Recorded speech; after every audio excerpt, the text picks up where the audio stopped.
Hello everyone. I'm glad to see you on my channel. The story I'm going to tell you today is pure. It is true that all the bad things that happen in life happen for a reason.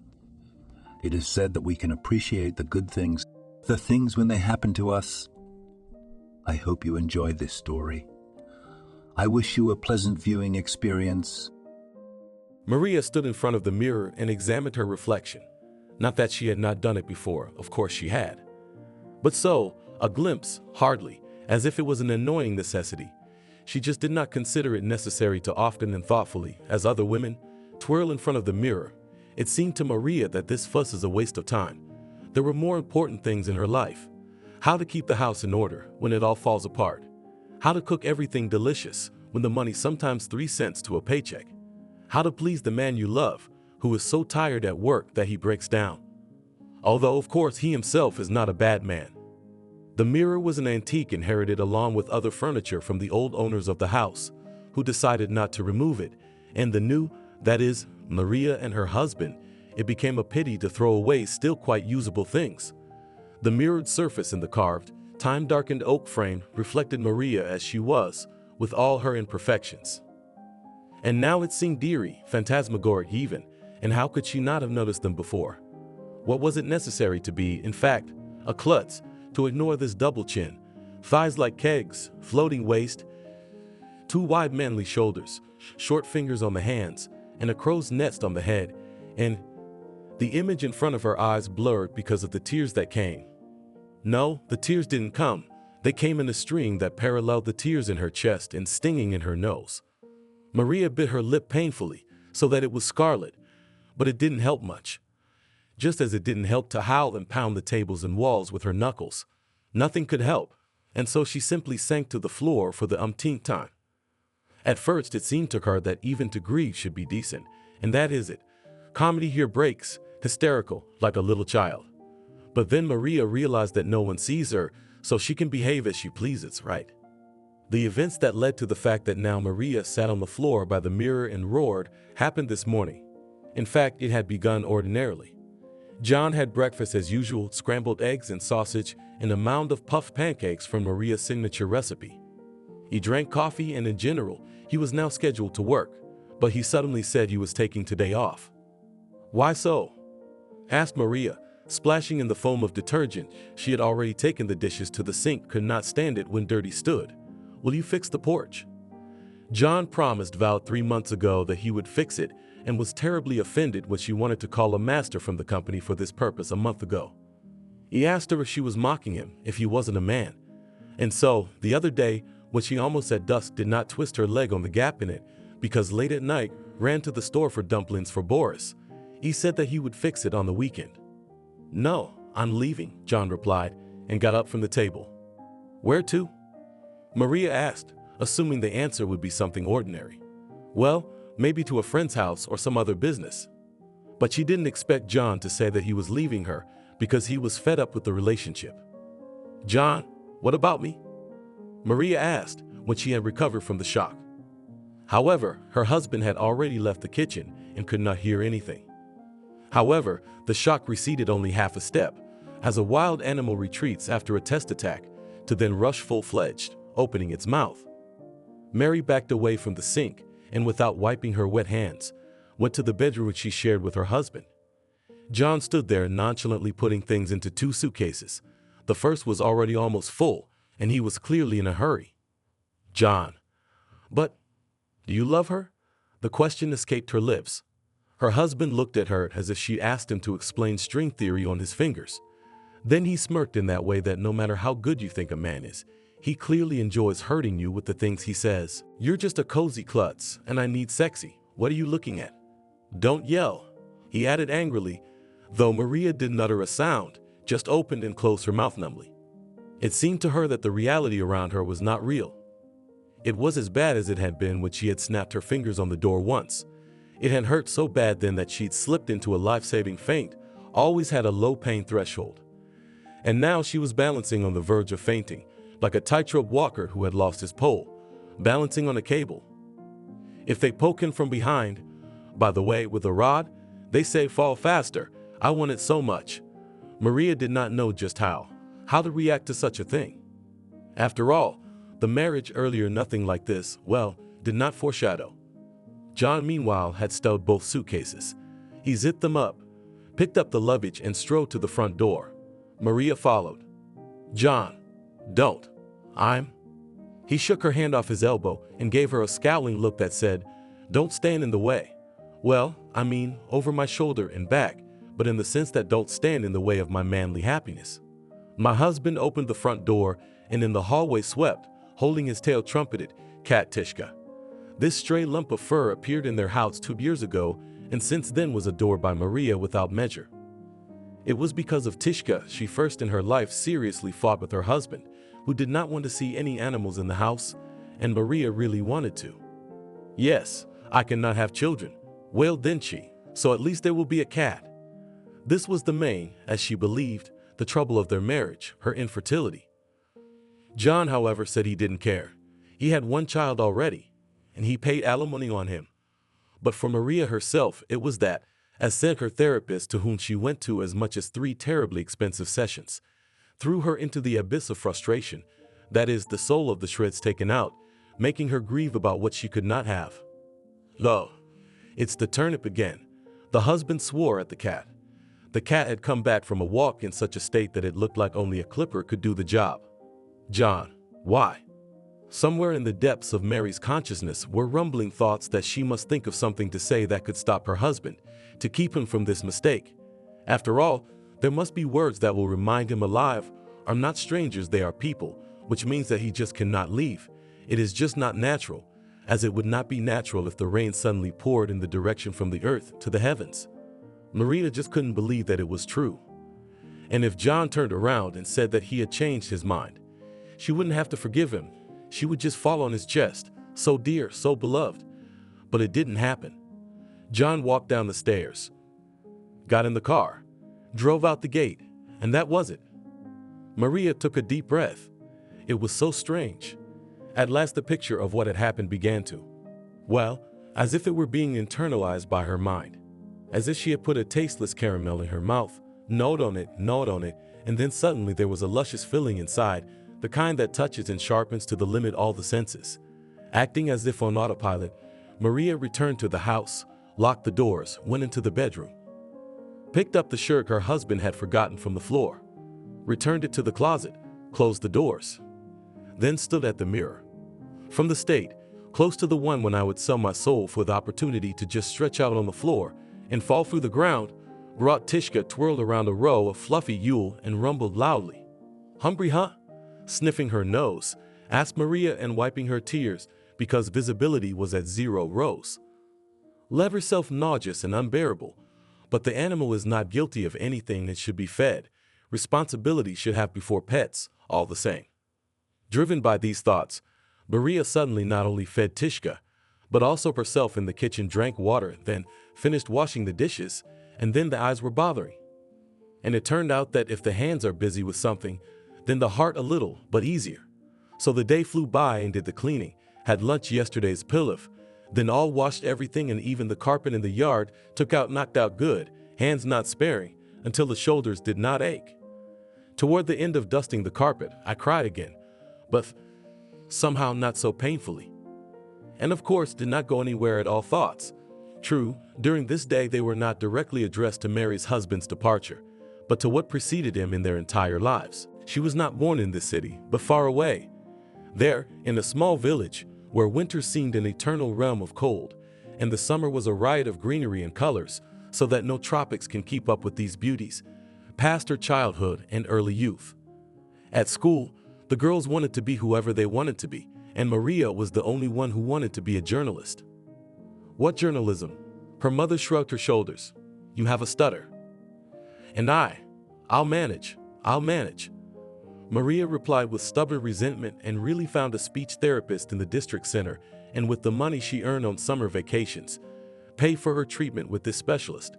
And at the graduation she already spoke in front of the whole class and spoke so beautifully, easily, quickly, clapped for 5 minutes. She entered the university and left her native land for faraway lands. In the university she heard a nerd, because no fun and recklessness did not allow themselves, and studied or again worked. Already in her final year of study, she got a job at the local newspaper, and I dreamed of more. Fly high, but it hurts to fall, did not appreciate the impulses of her daughter's mother when Maria came home for a visit. But she only shrugged her shoulders, confident that with everything in life to cope. But in addition to journalism was another passion for Maria: travel. And she changed her job because she really wanted to be able to travel abroad. But at first, there was nothing like that. However, the career developed rapidly, so that she was even able to take an apartment in the mortgage and pay it off ahead of schedule. Well, of course, had to sink on everything for this not 1 year, but in the end was its own place.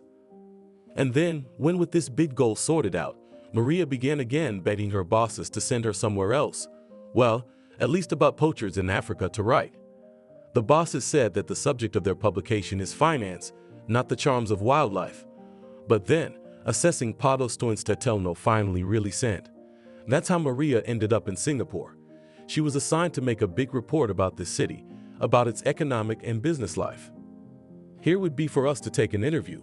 Sighed shortly before this business trip her colleague Selena, who was older than Maria almost twice and from the first day acted as her wise mentor. And who is it? Maria perked her ears. Well, Selena stretched out. You fly to Singapore and you don't know who he is. He's a billionaire, owner of plants, factories, real estate.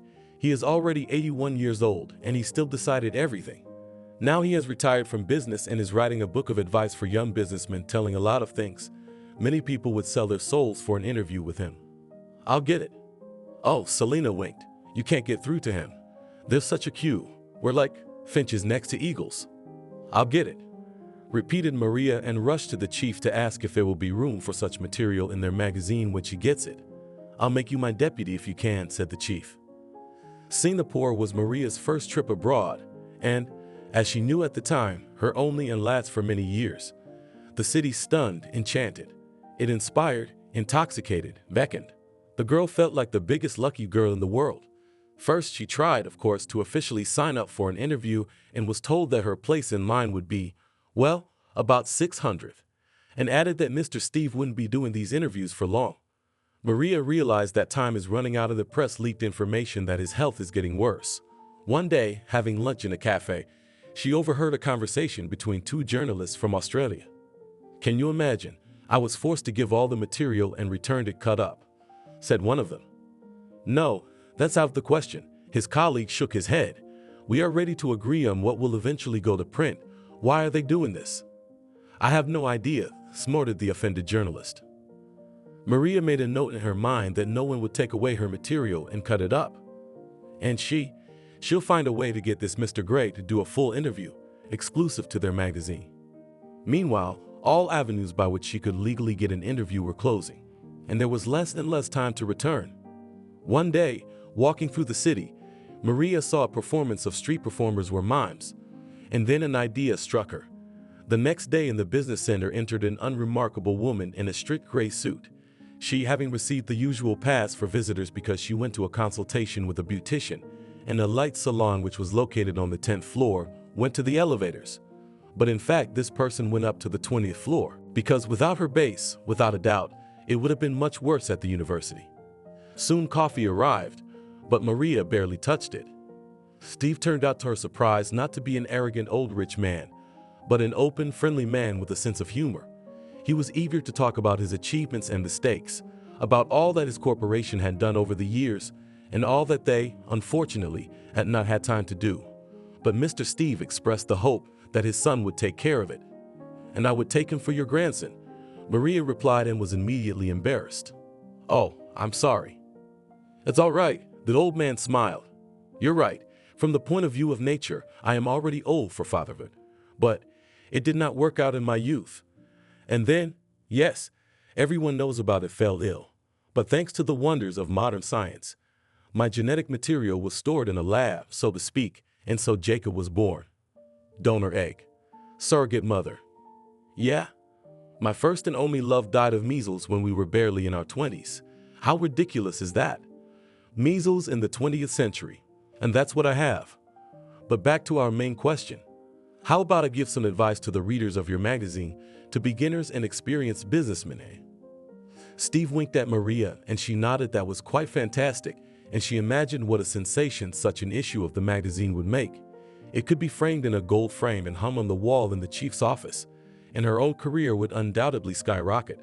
They talked for a long time. Then Steve apologized and said that he was tired, and besides, it was time for him to take his medication. Maria was also somewhat tired, not because of the interview itself, but because of something that happened in the middle of it.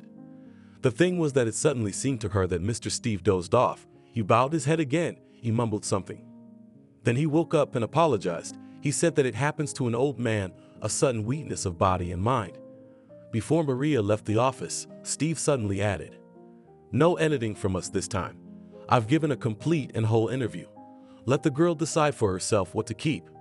"But father," began the type in the striped suit, but Steve once again reminded that he was the big boss and his son could only throw at Maria unpleasant glances. Back at the hotel, Maria immediately got to work, and worked until the evening, and how much work was left to do. She decided to go out into the city, to take a walk to see everything, and at the same time wanted to find a small cafe to have dinner and get acquainted with the local cuisine. The evening went well, and then, anyway, when Maria returned to the hotel, she noticed that someone had been in her room. Someone had obviously gone through her things. She was, of course, shocked. The hotel management said, "We don't know anything." Mysterious intruders did not touch the cash and even gold jewelry, which she left on the bedside table before going for a walk in the city. But in her papers and her notebooks, where she made all sorts of useful for the journalist notes, someone was digging. That evening, Marie got a call from her boss just to see how she was doing.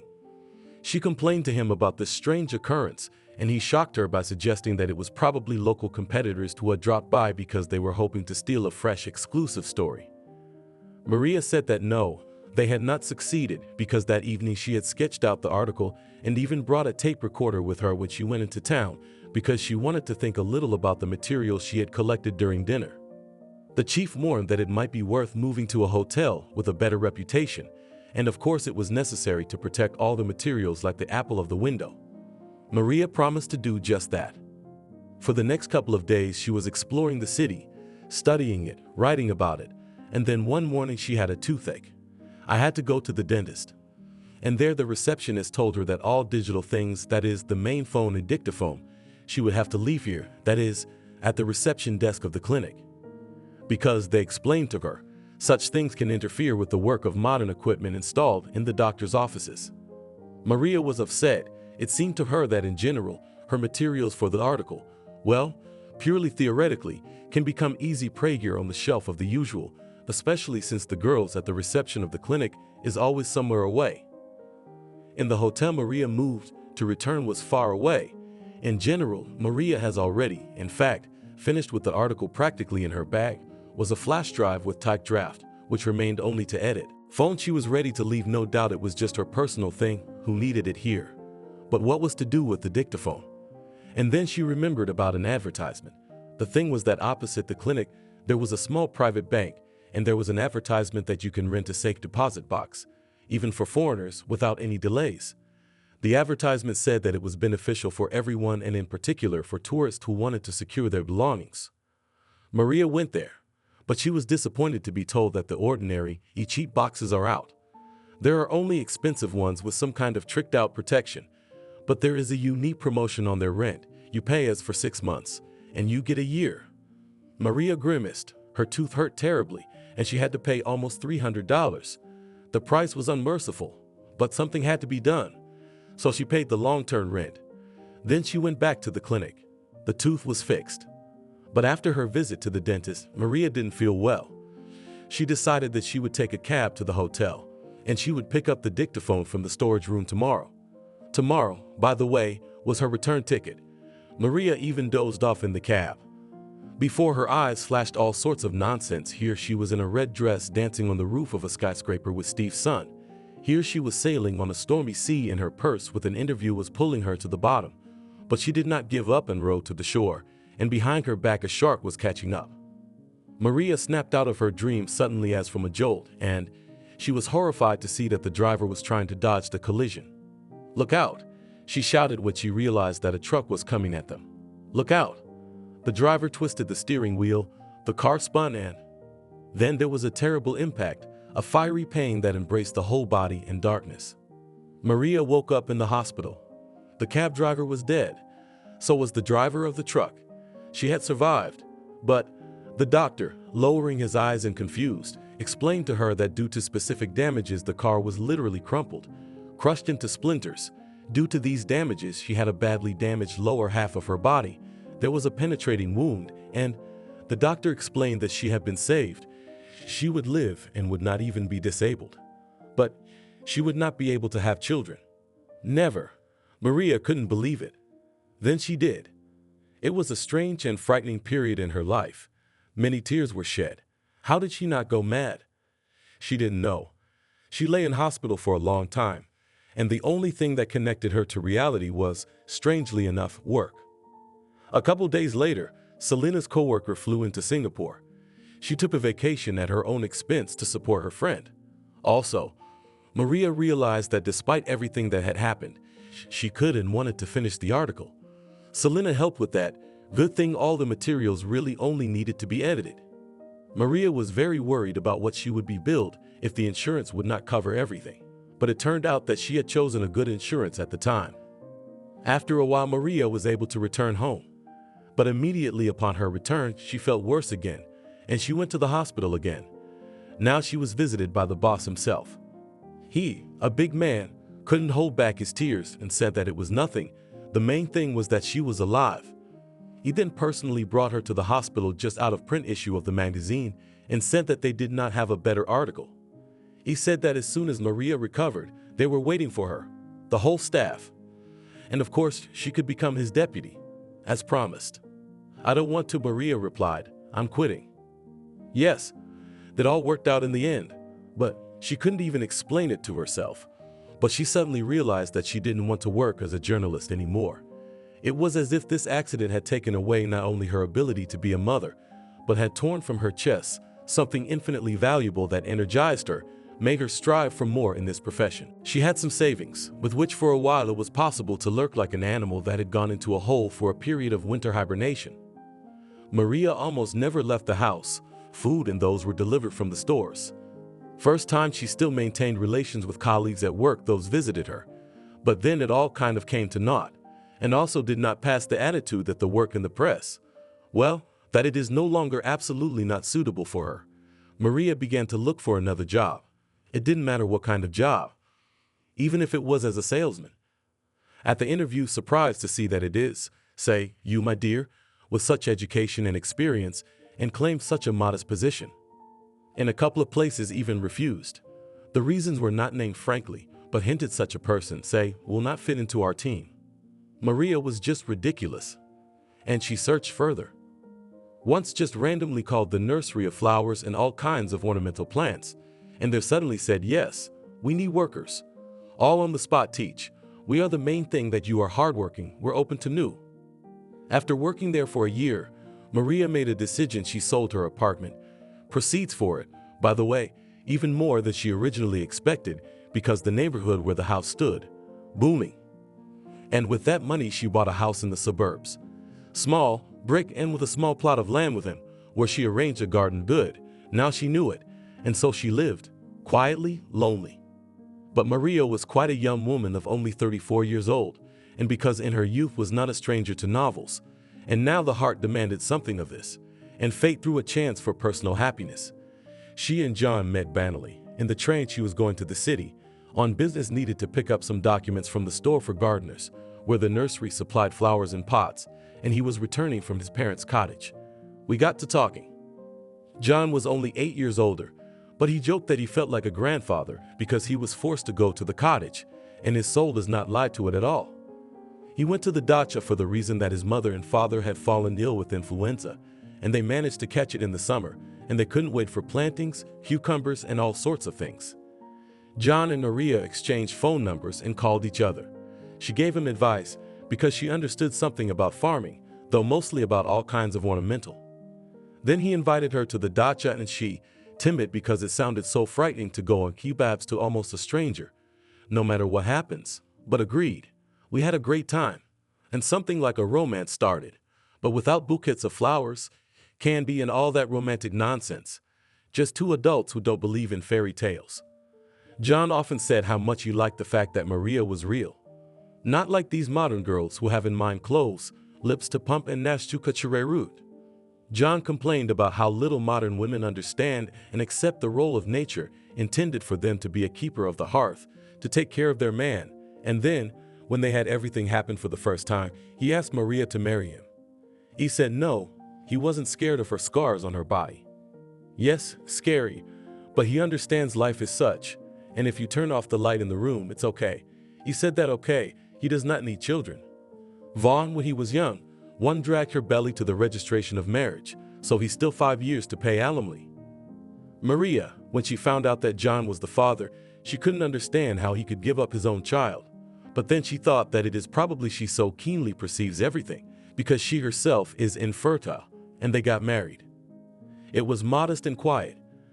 Present were John's parents, who were strangely silent and immediately, by the way, hinted that any relationship with his daughter-in-law are not going to support. But Maria's parents could not come and said that it was too far to travel, and their health is not for traveling. They congratulated majorly over the phone. They in general, by the way, were somewhat dissatisfied with the way of life of their only daughter. They wanted her to study somewhere nearby and live there nearby, so that therefore could look after them in their old age. Maria felt terribly guilty. And family life began. No, Maria had no illusions about it and did not have romantic dreams, like the fact that the spouse will be breakfast in bed to carry. But it was hard to adapt to life with another person. This is not so, this is not so. But after 3 years, as if they have rubbed it in. John worked in a furniture factory, but not in the production itself, but in a warehouse. Maria continued to work in the plant nursery. The budget became joint, and it was also so unusual and in some places problematic. For example, when suddenly it turned out that John had a credit for the phone and he had to pay for it literally most of his salary. Okay, paid off. Then he took out a new loan on his parents' house and started renovating it. And so it happened. Well, Maria's salary was much more, and bonuses happened often in the nursery. She was not just on a good, but on a brilliant account. And so she actively, of course, helped her husband to pay off his debts. Is it possible in a family otherwise? But Maria was not discouraged. She said to herself, where did I need all the money? So, accumulated on the account, and here native people benefit. She was unpretentious in general and wasn't ashamed of it.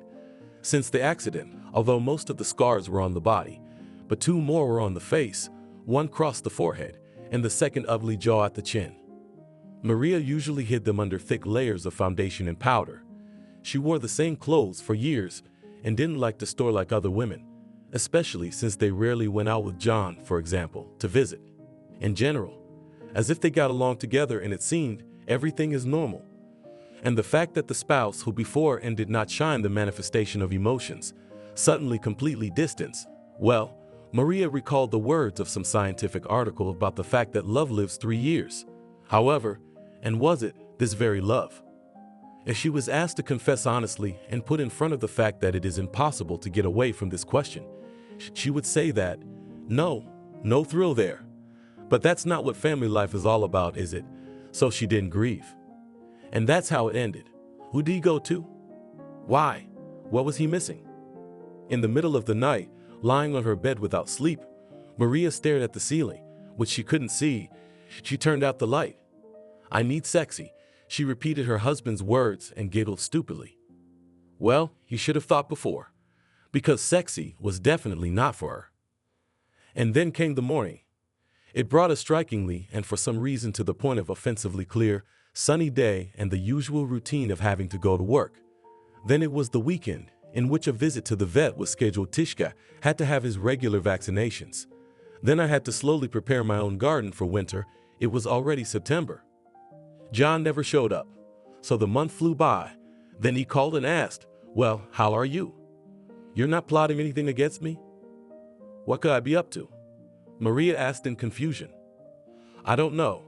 But be warned, we are serious, said the husband, and it was felt by his tone smiling. Well, we have lived with you so much. You do not be sad. There will be a man for you too, someone. You're a nice woman, household, cozy. Maybe you'll be good for someone. Maria gasped for air because it was unbearable to hear John's patronizing demeanor. Was he really caring in such a peculiar way? Or was he mocking me? I don't even know who you went to. Maria voiced a thought that had long tormented her.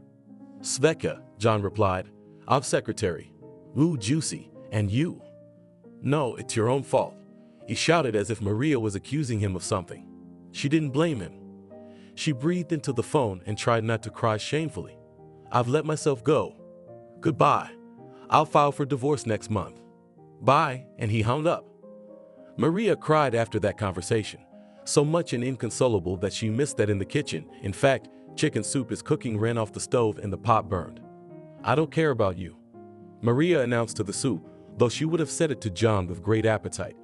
But don't call him just for that. And then, the spirit wouldn't have been enough for him to humiliate her too much, and he was right about who she was as a common clod. Maria herself did not notice how the time to the evening flew by. What was she doing in it? Yes, just hanging around the house, in the vegetable garden digging. Broke, by the way, in the process of digging, something floral, and almost gave herself a slap. What a crooked hand. Not only that clutches, so also hands grow like the snag of a March branch. And suddenly the doorbell rang. In general, there was nothing unusual about it. Well, the bell and the bell. But for some reason it made at some deep, subconscious, primitive level tense up. The thought flashed, and maybe I'll pretend that I'm not at home. What nonsense, Maria said to herself, and went to open the door. Tishka followed with his tail. He generally had doggy behavior in some things, such as checking always who came. And if there were strangers, he ran away and lurked behind the sofa or under the closet because strangers are alien and afraid. Maria turned the latch of the lock, belatedly thinking that actually it is necessary to ask who is there, or what if there is a maniac wandering around. And again she mentally called herself a fool because, well, such a klutz as she was, perhaps even the most unlikely maniac does not need. And from the resentment of the whole world, Maria, sniffing her nose, jerked open the door. She expected to see someone from the neighbors herself called to come in to share flower seeds for next year. And also the plumber from the local home repair service was supposed to come when he was free. But those who stood behind the door were definitely not neighbors and even less belonged to the plumbers. They were two men, one tall, dark-haired, in a suit. And the head pounded, Maria considered instantly what once by virtue of profession was well-versed in costume expensive, very, as well as the watch on his hand. The second dressed a little simpler, a blond man with a stern, intense expression. Maria? The brunette asked. Yes, the landlady nodded, looking questioningly at him. My name is Jacob Steve and we need to talk urgently, the stranger stated. Maria grasped the door jamb and suddenly her knees went weak and she felt sick. Just associations, memories came back of where she had heard that name, where she had seen that man. My father Steve, you interviewed him when you were in Singapore, patiently explained the unexpected guest. I remember, Maria said with numb lips, but I've been out of work for a long time and I'm aware of what happened, Jacob said. Of course I should have called you first, but this isn't a phone call, and I need to talk to you in person. Maria stepped aside, waving her hand invitingly. Come in. Alexander Smith, my assistant, Jacob announced his companion, and the blind man said hello to Maria, who somehow thought, just on an instinctive level, that this guy was by nature terribly silent and frowny. Forgive his unbearable English. He's from Sweden. Mine is not ideal either, shrugged Maria and almost tripped over Tishka, who, breaking all his cat principles, wrote out figure eights at Alexander's feet, as if he was his old acquaintance, who brought a mint. Oh, and he usually doesn't approach strangers. Tishka, shoo. Sorry, Maria tried to grab the cat, but he slipped away. Now all your pants will be soiled in 6. Hi, Tishka. Alexander suddenly sat down in front of the cat, and it dived under his palm, rumbled with affection. It's okay. You shouldn't send him away. Maria sniffed her nose again. She was unpleasantly hurt by Tishka's affection, as if he had betrayed their friendship. You sit down, Maria said, as they entered the drawing room. Yes, it was a shame to be in front of such a guest for the mess. She nervously grabbed her fall coat from the chair, which she was mending because she couldn't afford to buy a new one, if only because this month she was already in default on the loans John had taken out. and Maria had no idea what the rules of repayment would be after the divorce, followed by the haunting thought that she would probably have to continue paying off this financial nightmare until the end. "Would you like some tea?" she asked awkwardly. "Thank you," Jacob answered for himself. Saying to him, Jacob added for his companion. Maria went into the kitchen. She found that she was out of brew. She had to put a handful of tea bags in the kettle. The woman also poured gingerbread and candy into a vase. Maria had no idea why this man would come to her after all these years. But so far this event, despite all its unusualness, was perceived a little sleepy and aloof, as if it was overshadowed by the pain of what her husband had done. "Here, I wasn't expecting guests," she excused herself as she unloaded the tray on the table. Tishka did not waste any time stomping on the armrests and back of the chair where Alexander sat, and then he climbed into his lap, and the man just waved his hands, saying, "What can you do? I have to stroke and scratch this woolly splendor." Jacob barely touched his tea, apparently just to be polite, and then he spoke. He reminded Mary that she had interviewed his father, reminded him of the fact that afterward, as he had learned, she had placed the tape recorder containing his tape in a storage room. He also expressed sympathy. He said he was unaware of the unfortunate thing that had happened to her in Singapore. Maria nodded. This was normal. In fact, she was just a journalist who had come for an interview. It was not like they could track the fate and health of every member of the press that the management of the firm had contact with. Jacob then went on to say that after his father's death, he had taken over his father's business and had been running it quite successfully for some time, as well as trying to implement what Steve had been working on in the last years of his life.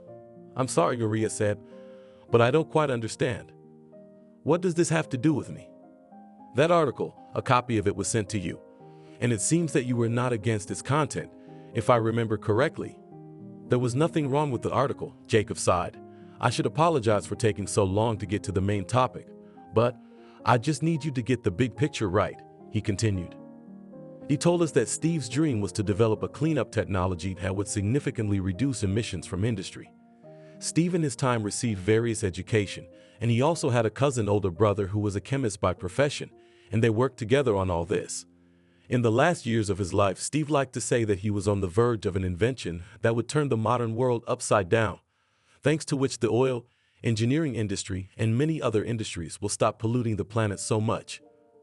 After his death, going through his father's papers, diaries, and naturally the many files on his computers, Jacob discovered that he seemed to have gotten a lot farther than he said he had. Steve's brother had died a year before the owner of the corporation himself had passed away, but he had managed to get their joint project off the ground. In fact, Steve was ready to introduce to the world market specific technologies that could change many industries. He treasured this project very much, and he kept it a secret. Everything that was related to the final version he hid, literally put it in a stash. Jacob clarified that the stash wasn't very big. It just held flash drives, blueprints, some other documentation. The stash could be in one of the mansions Steve had inherited. It could be in the garage at the mansion or in the garden, or maybe on one of his yachts. In general, the usual search will lead to nothing. "But what about the man who helped your father hide it? Couldn't he tell us where it was?" Maria asked. Jacob answered that his father had been confined to a wheelchair during the last months of his life. Before that, he had been able to get around. Not briskly, but he could. And lately, he was just traveling between his properties. The situation was complicated by the fact that Steve had always, all his life, loved all kinds of puzzles and had stashes of those same jewels and valuables. Most of the hiding places were found, but Steve could hire a craftsman who could keep his mouth shut, or he could build such a hiding place himself when he felt very well. And now, where to find his main project? And what does all this have to do with me? Maria was completely confused and bewildered. Directly smiled Alexander, who before that, in fact, did not interfere in the conversation, and Maria shivered. She felt that she was caught in some kind of trap, and the door has already slammed shut. "Do you remember talking to the girl at the front desk when you left your father?" Jacob asked. "Well, yes." Maria nodded. "You see, all these years I've been looking for clues that might tell me where to look. You see, my father passed away from a heart attack. He was on medication, but that night, he decided not to. He said they gave him headaches and mental confusion, and he was gonna talk to me the next day. He wanted to give me everything he was working on. My father thought that once he missed his medication, he wouldn't get hurt, but it was the opposite. It was a serious drug. My father didn't tell me his secret. I had to look for it. I went through his journals, his papers, and I found something. It seems the key to the project's location was a poem. A poem? Maria was surprised. Exactly, Jacob nodded. My father, he was a versatile man. When he was young, he was into poetry too. He wrote something. Shortly before he died, he started writing this poem. I have the first half, but the second half. Now Maria, Jacob was looking at her hard. You see, I recently decided to once again interview everyone who had worked for the corporation and who might have had contact with my father shortly before he died. I talked to all the servants as well. I was looking for any lead. All of a sudden, this nice girl named Monica remembers that when you were chatting at the front desk. Yes, I went up to her. Maria nodded. To say it wasn't her fault that I snuck into the office without permission. I said it was just me being a journalist, ready to do anything. And you also mentioned that Steve was a very nice man, and that you felt sorry for him because you had elderly parents. I was a very late child, Maria sighed. My mom gave birth to me at 44 already. You mentioned, Jacob continued with some pressure, that you felt sorry for Steve because you saw how bad he was, that he fell asleep in the middle of your conversation, and he was talking in his sleep. It's been so long, Maria said. I don't remember everything. He was talking in his sleep and reading a poem. You said you was mumbling lines of a poem, and I suppose then my father could have voiced the missing element of what is the key. My father loved this kind of puzzle. There was silence in the room. All you could hear was Tishka purring. You see, my father had a habit of repeating out loud the poems he composed. Therefore, I suppose that then your dictaphone got a recording of the second fragment of the poem, which is the key, the clue to where to look for his project. But I haven't had a tape recorder for a long time, Maria frowned. Right, you left it in the bank's locker, Jacob grinned, and I already know how it was. And then, yes, I understand, you had an accident. You didn't have time to take the tape recorder back, and there was no point, because the article had already been written. You forgot about it. Yes, I forgot, Maria nodded. I didn't have time for that. I didn't really need him anymore. That's probably why I didn't remember. And did. Maria swallowed hard. She had a strange feeling that she was getting more and more entangled in this story, and just as she was getting further and further entangled in it, after the safety deposit box lease expired, shouldn't it have been thrown out? Specifically, this bank has a rule of thumb: use first-class safe deposit boxes. If the customer doesn't show up, can't be opened until 20 years after the lease expires. But Maria took a deep breath. You can't take it from there? With your influence? Theoretically, I could hire extra-class burglars, Alexander interjected thoughtfully again. But I'm afraid that such a scandal, if it all comes to light, would not be good for the company's image. The thing is, Jacob clarified, that access to the safe, as you remember, is protected by modern technology. It requires your voice, your fingerprint, and a retina scan to open it. And that's not counting your personal presence, your signature on documents. Maria. Jacob sighed. I was just unlucky you chose this vault when the neighborhood was full of simpler ones. Well, I just went to the first place I found. Maria swallowed hard. And they had this big ad, special terms, the most secure vault for your valuables. And now I need you to come with me and get the tape recorder. Hand it over to me, Jacob finished.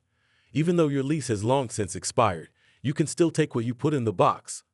The room was silent again. Tishka kept rumbling. What? Maria understood perfectly well, but she asked again. No, she explained. Why not? Jacob asked, squinting his eyes. But I don't. Look, you show up at my house and demand. I don't care about that. Actually, I'm not demanding, but making a business proposition, Jacob grinned. Maria, what's scaring you? Just to fly to Singapore for a couple days. Take the tape recorder, give it to me. I'm prepared to reward you handsomely, of course. Because you have, he squinted. You're in serious financial trouble. How do you know that? It's not hard to find out. Did you? Maria got up from her chair. Were you spying on me? Gathering the right information about some people is very easy, Alexander said in a conciliatory tone. Maria, you're a reasonable man. Jacob followed her up and was at her side in a matter of moments. His palm rested on Maria's shoulder and squeezed, either patronizingly soothingly or predatorily possessive. Listen to me. I just want what's mine. And you? How about? And then he named a sum of money that Maria would not have earned in many, many years. It was a fantastic amount of money. Just for a tape recorder, Maria squeaked. Believe me, what it can lead to. Costs a lot more than that, Alexander grinned. We can leave tonight, Jacob continued. You went to Turkey on vacation last year, didn't you? So you have a passport. I don't have time to think, Maria grinned. But I understand you really need it. And well, I have nothing to do anyway. She waved her hands. My husband, he left. Oh, what about me? I have to take a couple of days off work. You'll have to make a phone call, Jacob said. And put the cat down, Maria continued thoughtfully. Well, the neighbor, Aunt Betty, will take it for a couple of days, for sure. So you can pack? Maria was about to nod and say yes, quite, but then there was a strange sound of someone sneezing somewhere in the room. And it wasn't Maria. And it wasn't Alexander or Jacob. And it certainly wasn't Tishka, who was already sitting on the floor and washing his tail. The cat, by the way, suddenly became alert and went to the closet.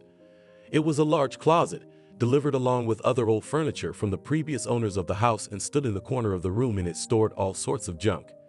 And then the closet doors opened. At first John was jubilant. He won. He is a real man.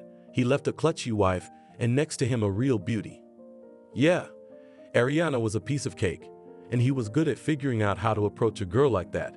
It was clear that if she was a beauty, then it would not be enough just jokes and kisses. It was necessary to support her financially.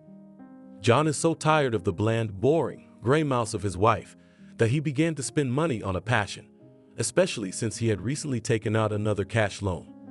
Thought to upgrade his car, but priorities changed as soon as Ariana said that she did not mind living together. That's when John left his wife. And for the first time it seemed that they lived wonderfully. Ariana was affectionate, gentle, responsive. She did not nag, did not grind her nerves. True, she could not cook by herself. She ate yogurt, mysterious smoothies made of all kinds of greens and omelets. John, who always liked to eat good food, was a little angry, but then he got over it. It was his clutch on cook so that the fingers lick. But she was sexy. He also had to accept the fact that Ariana didn't like to clean the house, and she loved to watch Turkish TV series, letting natural tears and snot over all sorts of strange men with cubes on their stomachs.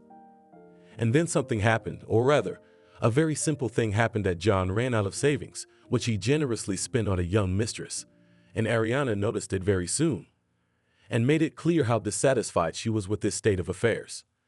John tried to borrow money from friends, tried to take a loan, but there was no money now. In fact, there was only enough left to buy a snack before the paycheck. And that's when Ariana suddenly changed. She turned from an affectionate sweetheart into a fury and declared that she didn't need freeloaders and men who couldn't take care of their women. John's things, who was babbling about his love and did not want to leave, literally flew off the balcony. John was picking them up, cursing at how mercantile some women are. And then he realized that he had nowhere to go but back to his ex-wife's house. Theoretically, of course, there was still his parents' apartment, but John knew only if he returned to Maria, he could get back on his feet. She helped him with money, and she give him a good salary, and delicious food again will be, and that Maria will take him, John did not doubt, because, well, who but him? Such a klutz could still be needed. Singapore. We leave tonight, Jacob explained. All expenses, of course, are on me. I'm willing to compensate you for your time, and also, I'll offer you some money for your silence. Once again the room was silent. Maria looked from one man to the other. She had the distinct feeling that she was in a Hollywood movie, not a romantic comedy, but a melodrama, or maybe a thriller. She was shocked by Jacob's request, but she was ready to agree, not even for the fabulous reward, but for humanity's sake, because it was his father's legacy. She wasn't prepared for the fact that John would be traveling with him. John, please don't say anything else, okay? We'll talk about everything when we get back, okay? Only a few minutes ago she had slapped him and felt she had the right to do so, but now she was suddenly ashamed of her behavior. To humiliate a man like that in front of strangers. Just a few minutes ago Maria was full of angry resentment at her spouse, who openly went to another, who, you see, sexy, and now with disgust at herself realized. And after all, she is ready to forgive him. to believe that he's just confused. After all, they have so much ties together. After all, not 1 year lived together. Yes, a man has strayed. But how many have heard that it happens in life and should be given a second chance to save the family? So what? How can she be now? Maria felt that she was ready to cry now from all these thoughts, but she held herself back by an effort of will, and thanks to the fact that there were practical matters, she had to pack her things. She had to put Tishka with a neighbor. I have to go to my parents, John said, to get some things. I'm staying with them for now. Good, Jacob said, and then he opened his wallet and handed John some of the largest bills he could find. For a couple hours of your silence, for starters. The rest when the deed is done. John tucked the money into his pocket, nodded, and literally dashed out the door. In the evening, they finally drove to the airport. Maria sighed. Well, of course, what did she expect? Surely a man like Jacob could afford to fly in a private plane that looked like a palace inside. How do you know people like that? John hissed at her as they got up to the cabin. And why do we live so badly if you have friends like that? He is not my friend, replied Maria tiredly. And I've only seen him once. Oh, John, give me a break, please. I really missed him, he began, but Maria took the opportunity to rush over to Jacob and ask him how long they'd been flying for and how they were doing. She avoided the unwanted conversation. Then I sat down in the chair next to the one Alexander was sitting in. In front of this pair of chairs was a small table on which there was fruit, light snacks, drinks. I love to look out the window. Maria explained her choice of seat and blushed again. Alexander grinned understandingly. In the spacious salon were other free chairs near the window. And it was clear that the woman had chosen a seat so that her husband would not be there to talk. John, by the way, sat in the back of the plane and slowly green face apparently. His body did not take air travel very well. I can tell him not to dare to come near you, Alexander suggested in a confidential whisper. I can be very persuasive. Don't be, Maria sighed. I have to go back, and I'm sorry. She fidgeted, looking for paper handkerchiefs in her purse. She began again, though she was terribly ashamed of it, to cry a little. It's just he's. Oh, I'm sorry. You know, sometimes you just need to talk it out. And if it makes you feel better and helps you to hold on, and we still have things to do, I'm ready to be your listener. Well, Maria bit her lip nervously. She wasn't the type to get along easily with people, much less complain about her family life to a man, not another woman. But she realized she really needed to talk. She'd been holding it all in, heaping it all inside. Even from sympathetic conversations with coworkers at work, she avoided. They did not know the nuances, but were aware that her husband left home. And Maria spoke up. She told it like it is, including the fact that she really thought she was a terrible klutz. I'll offer once, Alexander said. If you refuse, we'll continue a purely business relationship. Do you want me to be your boyfriend? Maria rounded her eyes and stopped crying, and in general, it seemed to her a little that she flew into outer space. What was that? Alexander leaned closer to her and explained his idea. How about the illusion of an affair, he asked. Sometimes things can move so quickly. Why not make your husband jealous? But we'll be in Singapore for a day. What kind of affair in a day? Maria muttered. Jacob didn't say that, but we'll have to stay a little longer, Alexander said, and for some reason now he was not whispering, but speaking much louder, so that he could be heard from the other end of the plane. And for some reason he switched from English to his own language. Maria thought it was probably for her convenience. You see, as of today, the bank and the vault have been taken over by a girl. She's his ex. And she is unfortunately aware of what we are looking for, looking to develop Jacob's father. Maria sighed at the news.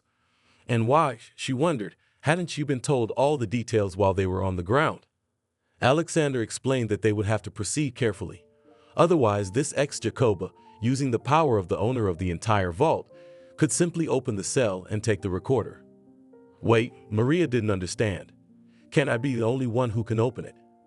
That's right, it's legal, smiled Alexander. But there are additional keys to absolutely all the cells. Digital keys.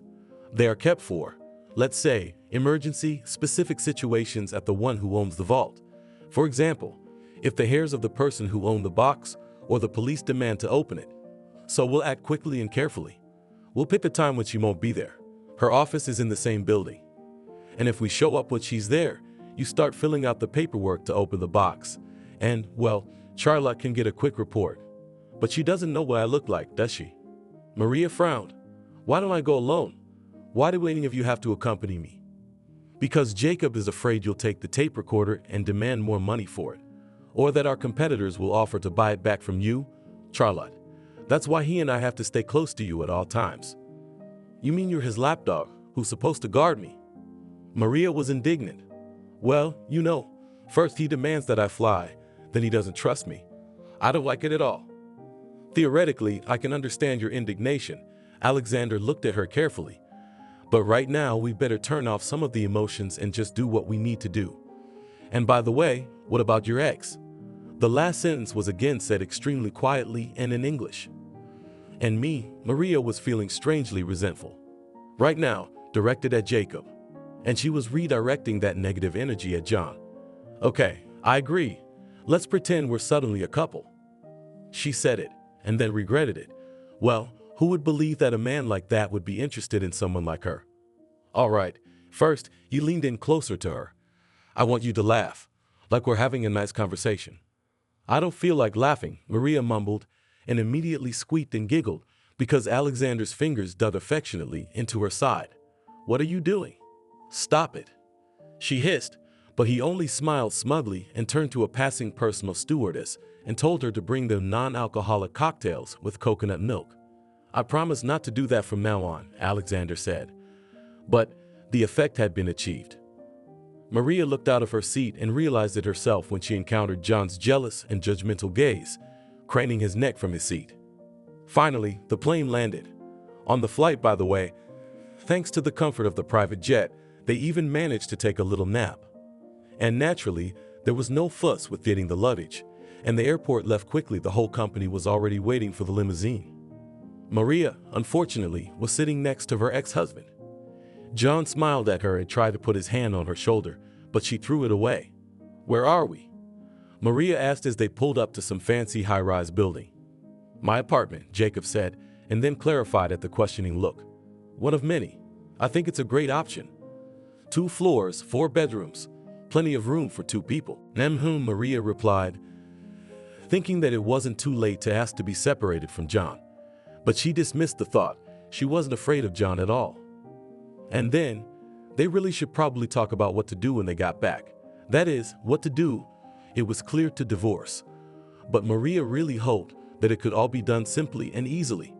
Since John had decided to leave once, well, obviously she should have already accepted this fact of his betrayal and not be a wimp and take him back. I'm tired from the road, John said. I'm not, blurted Maria, who suddenly realized that she wasn't ready for this important conversation right now. I'd like to see the city. May I? Why not? Alexander smiled. I can keep you company if you want. Very much. John looked jealous and disapproving again, but he was probably still really unwell after the plane, so he literally waved at everyone and said that he should only be escorted to a bedroom or a sofa because he was really sick. So, to see the city, Alexander said, when they walked down the sidewalk at a leisurely, strolling pace. I don't care. I just want to get away from him now. It will be over soon, Alexander said. Maybe I'm minding my own business, but with this money, you can start your life over. Without him. I just don't know how, Maria shrugged. Who'd want me like this? You underestimate yourself. An educated, attractive young woman. I'm ugly. It seems that everything is bad with complexes and the situation is neglected. Alexander suddenly imperiously and at the same time gently turned her by the shoulders and looked into her eyes. And if I say that you are sexy and beautiful, I won't believe you, she replied and laughed heartily. Well, it's just impossible. Near you, probably so many beauties hanging around. Well, yes, right now there is one stubborn person, he continued with a smile. What can we do to make you stop being sad? You know, there's an ice cream parlor here. I'd love one. They went into the cafe and Maria chose a vase with an assortment of exotic flavors. All this mountain of ice cream was generously sprinkled with nuts, chocolate shavings, doused with caramel and whipped cream. And then when they left the cafe, she accidentally, she just couldn't resist, but lingered at the shop window. There, in the window of a store, obviously an expensive boutique, stood a mannequin dressed in a seductive red dress. "Do you like it?" Alexander's heartfelt voice sounded above her ear. "Very much," Maria said sincerely. "As soon as I get the money and divorce, immediately go shopping." She said just what she thought. Suddenly so offended for John's sake, because he did not approve of any splurging on rags, as he called it, she years denied herself in updates. "But in theory, you could start spending money now," Alexander said. "Jacob wouldn't mind paying up front. I have one of his platinum cards." "Really?" Maria marveled. "May I? I've been working for him for 8 years. Alexander smiled, but his gaze was deadly serious. "And I only do what I'm authorized to do by my boss. So if you want to go shopping then, how about you try this on?" He pointed to a magically beautiful scarlet outfit. Maria hesitated. She looked so simple. She was just afraid of being chased out of the boutique by such a plain, ordinary aunt. "Let's go," as if reading her thoughts with doubts, Alexander said, and pushed the doors of the boutique. It was like a dream. Really, Maria had never had such pleasant and vivid dreams in her life. No one in the boutique treated her like a poor klutz. No, it was like being treated like a queen. Girls' consultants smiled sweetly and wore dresses, suits, and to clothes and handbags, shoes. Maria was tired of trying on everything, but she couldn't stop. And in the end, well, she had enough stuff for a good suitcase. "How about lunch?" Alexander suggested it when they finally left the boutique. She agreed. And then, well, somehow he talked her into one more place. John slept. Then the doctor came in, a pretty local girl Jacob had sent him, and gave him some vitamins to help him acclimatize, since he was having such a hard time with it. Now it's too late for that, she sighed, and for some reason it seemed that her own truth sounded false. "How do you feel about lies?" suddenly Alexander asked. "Bad. And if it is needed in order to, say, to click the nose of a bad guy," he smiled. "Are you talking about the fact that we're cheating on my husband?" "Actually, no, not that. Although, it has something to do with him." "So what is it?" Maria's worried. "You don't want him to get the money you can get from Jacob, do you?" "Of course I don't. It's all mine," Maria said with unexpected courage. "You have character," Alexander grinned. "Will you explain to me what this is all about?" He nodded, and then he explained everything. And what he said sounded fantastic and crazy. "John, we need to talk." Maria showed up at Jacob's apartment the next morning. "I was so nervous last night. It was so sudden." John's eyes widened, but he didn't hesitate to ramble on about how sorry he was and how he believed that fate was giving them a second chance. He said they were going to finish up here, come back, and get on with their lives. He said they'd fix up the house, he'd start a business, they'd have a nice life. "Jacob is very busy," Maria said, smiling sweetly at her husband. "Alexander is not feeling well. He ate something wrong yesterday, and time is of the essence. Anyway, they told me to go get the tape recorder myself. But I'm a little scared to go alone. Will you walk me out?" "Of course I will." John nodded hurriedly. They left the apartment, the building. They got into the car Jacob had sent and drove to the building. "I need to fill out some paperwork to gain access," Maria said, approaching a man in a business suit. "I won't be long," she said, and together with him she disappeared behind the door. John shrugged his shoulders and waited. "You must be John?" A strange voice came from beside him. He jumped, turning around, and was simply speechless. Next to him stood such a beauty in a business white pantsuit, a gorgeous brunette, like from the cover of the book. She was accompanied by a man of a frail appearance. "I'm a translator," he introduced himself. "I have information that you are not very good in English, and Mrs. Charlotte Steele is very interested in you." John tensed. He had heard that name. It was the girl who was Jacob's rival. The beauty said something in a low voice, and the translator brought her words to John. She was making him a lucrative business proposition, and she wanted him to get her a tape recorder as soon as Maria got it, and she promised to pay John a very handsome sum for it, a sum that almost made his heart skip a beat when he heard it. John glanced at the door behind which his wife had disappeared. Then he thought that Jacob would probably be angry. But on the other hand, he'd have so much money. And no need to get a divorce, it's all his. He could go anywhere today and have fun not just with girls like Ariana, but with top models. "It's a deal," John said, and then he waited. Maria came out of the door and smiling, twirl a small device in her hands. "It's done. Now we can go to Jacob's office." John nodded. They walked out of the building. It was only a few steps to the car where they were supposed to go. He suddenly rushed to his wife and snatched the purse containing the tape recorder from her shoulder, then ran into the nearest alley. Charlotte had said that was where she would be waiting for him. John had never run so fast in his life. His heart was racing. He could hear his wife screaming in shock and indignation from behind him. He saw a gorgeous red sports car in front of him, the one Charlotte was supposed to be driving. And then John almost tripped and fell, even though there were no obstacles in front of his feet. But the thing was, he saw not only Charlotte, but Jacob himself, who was standing there with the look of a man who, well, had been waiting for him for a long time. John stopped. He didn't understand the thing. "So what do we have here?" Jacob said with a menacing grin. Meanwhile, John's wife had already come out of the alley behind him, along with Maria and several guards, real closets. Alexander also came out. "You must be very curious. You want to understand what's going on," Maria said. She revealed the truth to John. There was no Charlotte. That is, a girl with that name did exist, but she was not Jacob's rival. She was the head of his security service and owned the largest private security agency in the city. Then on the airplane, Alexander had deliberately switched to a language John could understand and raised his tone. He had already come up with this cunning plan and was doing everything he could to make sure John got the information he needed. The plan was to push John to betray his wife again, and at the same time to try to screw Jacob over by stealing one of his most important possessions.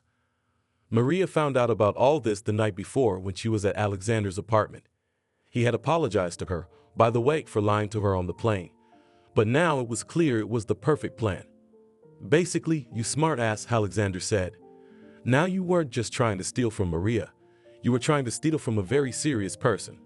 You see, Jacob had already prepaid for the material recorded on that tape recorder. So, in fact, when Maria took it out of storage, it didn't even belong to her anymore. And now, I'll tell you what's in store for you for such a crime." Maria had never imagined before that her husband could turn red in the face and then pale in a matter of minutes. John was in shock. He was so humiliated, frightened, confused. He almost felt sorry for him. With an effort of will, however, Maria managed this dangerous feeling. Alexander offered John an alternative. He can answer for what he stole, or he can do otherwise. He gives Maria a divorce. He has no claim to the money she receives from Jacob. He disappears from her life forever. John, who was literally shaking with fright, babbled that he agreed to all of this. So they put him in a car and took him away. Alexander clarified to the airport and will be sent home. Charlotte said that actually, everything they had done now could be assessed very ambiguously, but she expressed the hope that her boss would keep the whole story completely confidential. Maria wanted to laugh and cry at the same time, because she was finally convinced of what a rotten man her husband was and finally broke up with him. The next few days in Singapore flew by unnoticed, but were very tense. But it was really necessary to sign a lot of documents on the transfer of the recorder, on the non-disclosure of information, and in her free time Maria walked around the city with Alexander. Not that there was any real romantic relationship between them, but they were definitely becoming friends at a minimum. And that was enough for Maria for now. She opened up to him that she seemed ready to try to fulfill her dream and become a photographer and travel journalist. And now she had the opportunities for that. Soon Maria returned home. Before realizing her dream, she still had a lot to settle. In particular, she sold a house in the suburbs and added money and got a nice apartment. She also paid for her parents to go to a very good sanatorium. They, by the way, asked her daughter if she wanted to move back to live. But Maria, though she felt very guilty in front of them again, replied that this is not possible because she has already formed in her life a completely different way. And what was her relief when in another conversation her parents, instead of once again reproaching her, said that, well, it's all clear to them. They realized that she is no longer a little girl who has to obey them, and that they accept her choice. Maria enrolled in courses for beginner photographers and bought the appropriate equipment. At first, she thought that all this can be somehow combined with her previous job, but then she realized that to fully master the new profession will have to quit the nursery. Her colleagues were very sorry to part with her. And then, about 2 months later, something happened. She and John were already divorced. He was being quiet and peaceful as agreed. But then, through mutual friends, Maria learned that John had suddenly been diagnosed with a very rare disease. Yes, she could have given a damn about him, but she, driven also by the thought that his cunning gamble forced him to give up part of her money, decided and paid for his treatment. It was very expensive. In fact, almost half of what she had gotten from Jacob, that is, almost all of what John would have gotten in a divorce, was now spent on his treatment. After which, however, he was still a weak and sickly man, who no longer cared about mistresses who could find the strength to go to work. Maria did not see John, and when she did, it supported her ex-husband for the last time. She somehow became much better, and all traces, wounds from the relationship with him, began to fade gradually. Another 6 months passed. Maria had already managed to visit Peru, Mexico, Madagascar, and the cat Tishka often traveled with her. And then she called Jacob. She had a very personal conversation with him. "Hi, how are your crops?" That's what Maria said when she appeared as an unexpected guest on the doorstep of a small farm in a Scandinavian country. Alexander couldn't believe his eyes. He had left his job with Jacob a few months ago and was settling into his new position. The time of year was right for it. Everything could be sown, seedlings planted. "I'm learning, but some things are in order," he answered confusedly and smiled warmly. I didn't expect it from myself." Maria sighed. "So, are you going to invite me in, or should we just stand on the doorstep?" "We?" Alexander asked. "Tishka with me," she said, picking up the bag carrier, in which the cat was impatiently scrabbling. He did not like confined spaces. Alexander, of course, invited her in. He made tea, and for Tishka poured fresh goat's milk. He kept a couple of these animals. They sat on the sofa again and talked again. But now there was a little more awkward silence between Alexander and Maria. And then he dared to ask her about the purpose of her visit, and she said that she really needed to see him. And that in general, she is not imposing and everything is fine with her. She is going to go to shoot the nature of Iceland. "And if we stay longer?" Alexander asked, and Maria looked at him attentively. "Is this an invitation to visit?" "It's an invitation to a date." He dared to say what he had been thinking about for a long time. And now everything must be for real. It was terribly embarrassing to admit even to herself, but Maria had come here to clarify once and for all what kind of relationship she had with Alexander and what she could hope for. And she was glad that all her hopes were now coming true. Another year or so passed and they were married. The wedding ceremony was very modest, literally for a few people, Alexander's relatives and close friends. When Maria threw the wedding bouquet of snow-white roses, Charlotte caught it, and Alexander secretly told his young wife that Jacob and this person had a secret affair for a long time. Charlotte is just a very independent girl, so she is in no hurry to get married. Life on the farm was very different from the urban lifestyle, but soon Maria got used to it and even began to find its charm. She did not completely abandon her chosen profession, especially since Alexander did not think to insist on it, but she simply did not travel so often, spending more time at home with her husband and children. She couldn't have her own babies, but she and Alexander decided after a while to take babies from the orphanage, and now they had a 3-year-old son named Michael and a 4-year-old daughter named Gerda. And even Tishka, the cat, had a family life when Alexander bought a cat, a gorgeous tri-colored fluffy person named Butterfly. Thank you for watching this video to the end. Subscribe to the channel. Like it, write comments if you like the story, and see you on the channel.